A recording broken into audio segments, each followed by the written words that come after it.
Pemirsa, bantaran Sungai Ciliwung identik dengan bantaran sungai yang tidak terawat.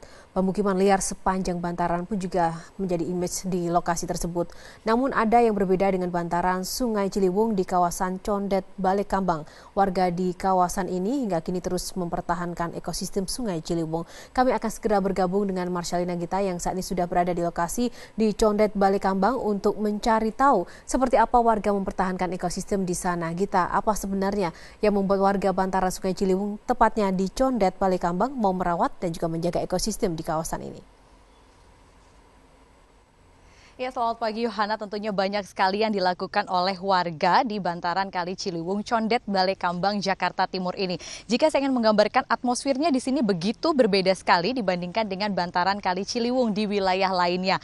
Mungkin jika kita membandingkan dulu Kali Ciliwung begitu tersohor sekali dengan airnya yang jernih, kemudian juga tidak ada pemukiman liar, namun faktanya yang kita temukan saat ini di sekitaran wilayah bantaran Kali Ciliwung itu sulit sekali kita temukan sedikitnya pemukiman liar ataupun juga airnya yang saat ini masih jernih. Namun ternyata di wilayah Kali Ciliwung di Condet, Balekambang, Jakarta Timur ini warganya masih tetap mempertahankan ekosistem. Nah, di balik masih cantiknya ekosistem atau terjaganya ini menjadi rumah bagi flora dan fauna di sekitar bantaran Kali Condet ini, tentu ada warga dan juga ada komunitas nih, komunitas Ciliwung Condet yang masih terus mempertahankan dan memperjuangkan ekosistem Sungai Ciliwung ini. Saya akan mengajak Anda untuk ngobrol-ngobrol sebentar nih bersama dengan ketua dari komunitas Ciliwung Condet. Ada Pak Abdul Qodir nih. Pak Abdul Qodir nih emang seneng banget bersih-bersih, jadi kita samperin aja. Pak Abdul boleh bergabung dulu bersama dengan saya. Wah, Pak Abdul, ini menarik sekali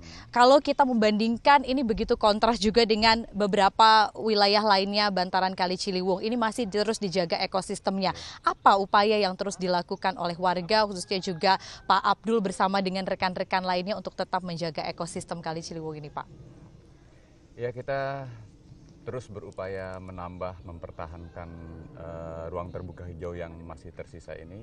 Karena memang diamanatkan seperti itu oleh gubernur terdahulu ya, Bang Ali Sadikin ketika itu tahun 74-an, 75 ya. Itu dengan menjadikan daerah Condet sebagai daerah cagar budaya buah-buahan.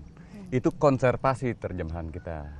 Jadi banyak sekali tanaman buah yang harus dipertahankan karena kalau sekarang sebetulnya nih komposisi hijau, komposisi keberadaan tanaman buah yang ada kita saat ini sudah sangat jauh berkurang ya. Jadi hanya di beberapa titik aja dan itu harus kita pertahankan. Kita cuma melestarikan ya, melanjutkan apa yang pernah dilakukan oleh pendahulu kita. Nah, kemudian upaya terus yang dibangun lagi selain itu apa saja? Mungkin apakah ini juga untuk menjaga agar Sungai Ciliwung ini tidak semakin dangkal? Seperti apa upaya yang dilakukan bersama dengan warga-warga lainnya ini, Pak? Kita banyak melakukan sosialisasi ya. Kalau di sini kita bangun sekolah alam ya, buat mengedukasi masyarakat, buat mengenal sungai, buat mengenal dunia tanaman, ekosistem, dan yang kita lakukan ini seberapa efektif ya, ini menjadi bahan kajian kita. Kita terus berupaya mencari solusi yang pas gitu ya buat kelestarian Ciliwung dan keanekaragaman hayati yang ada di sepanjang sungai ini. Nah, kita berbicara mengenai banjir. Sekarang ini kan juga siaga banjir. Kita tahu DKI Jakarta selalu banjir nih terus-terusan setiap tahunnya. Salah satunya juga diakibatkan oleh luapan dari Sungai Ciliwung. Nah, ini antisipasi atau mungkin yang bisa disarankan dari Pak Abdul sendiri mungkin untuk antisipasi banjir yang biasanya diperkirakan setiap bulan Desember hingga bulan Januari. Ini bagaimana, Pak Abdul?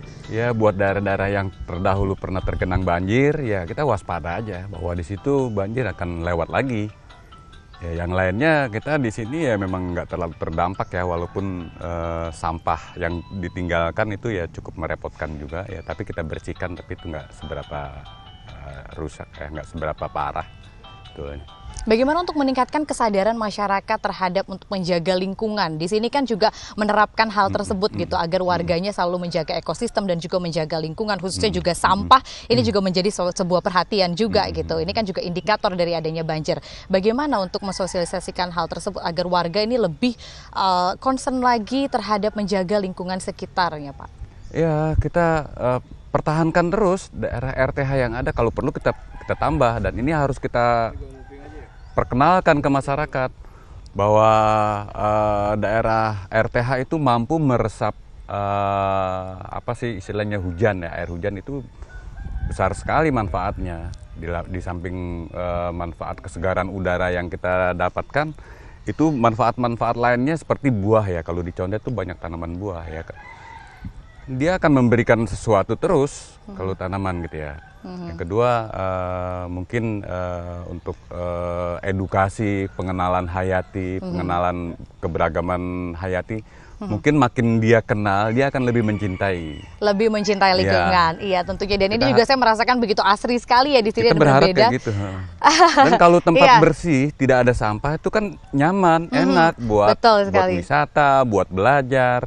Iya. Ya, kenapa tidak? Sangat menginspirasi sekali. Terima kasih banyak Pak Abdul Qodir untuk berbagi ceritanya bagaimana menjaga ekosistem di sekitar wilayah bantaran Kali Ciliwung, khususnya di Condet Balai Kambang ini. Dan tentunya juga dalam menjaga lingkungan ini juga harus turut serta semuanya berpartisipasi berbagai pihak. Dan apalagi nih dalam siaga banjir atau antisipasi banjir, tidak hanya struktural saja yang harus ditangani.